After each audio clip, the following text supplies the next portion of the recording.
Salve, oggi prenderemo spunto dal sesto quaderno gramsciano, del paragrafo 162, per parlare del carattere degli italiani. Dopo aver individuato un certo individualismo nel carattere degli italiani, Gramsci si pone questa domanda: ma questo individualismo è proprio tale? Non partecipare attivamente alla vita collettiva, cioè alla vita statale, e ciò significa solo non partecipare a questa vita attraverso l'adesione ai partiti politici regolari? Significa forse non essere partigiani? Non appartenere a nessun gruppo costituito? Significa lo splendido isolamento del singolo individuo, che conta solo su se stesso per creare la sua vita economica e morale?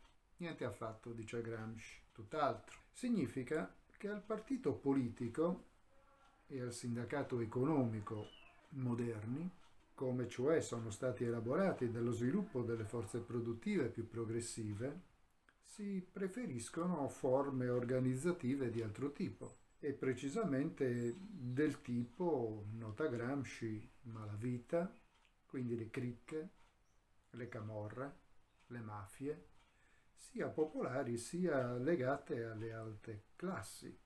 Ogni livello o tipo di civiltà ha un suo individualismo, dice Gramsci,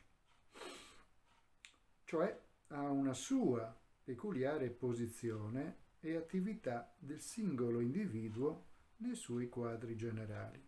Quindi il problema del carattere individualistico degli italiani, che ovviamente è una costruzione storica, non è certo recente, ma che anche di recente si è manifestata in maniera abbastanza clamorosa, è forse una delle caratteristiche che pongono un problema di carattere politico immediato, di carattere economico però anche, e di carattere culturale più generale.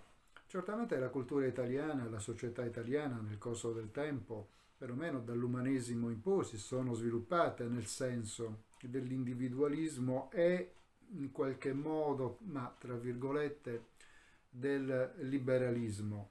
Però è anche vero che c'è una componente, chiamiamola così, anarcoide, nel senso che c'è un'insofferenza, come abbiamo visto anche recentemente, nei confronti dello Stato, che è atavica e che fa sì che gli italiani in qualche modo vivano la loro appartenenza ad una comunità in maniera contraddittoria, a meno che questa comunità non sia una comunità chiusa, una comunità dove non ci sono differenze, piuttosto omogenea, e che tende inesorabilmente, fatabilmente a rompersi quando mancano questi elementi, quando questi elementi vengono meno per l'appunto. Quindi finché siamo all'interno di comunità chiuse è possibile che gli italiani bene o male riescano a combinare qualcosa. Purtroppo però, dice Gramsci,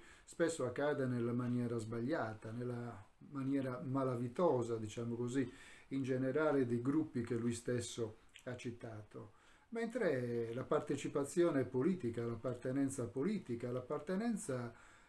allo Stato, alle sue istituzioni, o a cominciare proprio dal basso, dal comune, che è tale in quanto comunità, non in quanto organismo burocratico, non in quanto appendice dello Stato, ma proprio in quanto è formato dai cittadini di quel comune, di quella comunità, che quindi dovrebbero collaborare per il bene comune.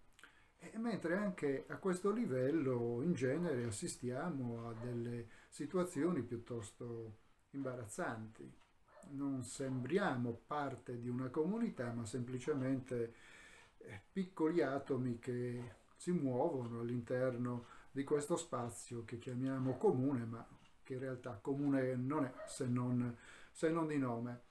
Quindi il richiamo che possiamo appunto riprendere da Gramsci è quello di cercare di ovviare a questa situazione. E per ovviare a questa situazione io penso che bisogna rivalutare il concetto di bene comune, di bene pubblico, soltanto all'interno di una logica che fa prevalere gli interessi pubblici su quelli privati, i beni comuni sui beni privati, il collettivo, la società sull'individuo, senza ovviamente negare i diritti dell'individuo. Oramai abbiamo una tradizione secolare sui diritti umani per cui, anche se è criticabile per molti aspetti, però è imprescindibile, non si può tornare indietro rispetto a queste acquisizioni di stampo liberal democratico. È anche vero però che possiamo andare avanti e quindi la società e il socialismo, soprattutto come modo di organizzare questa società attraverso partiti, attraverso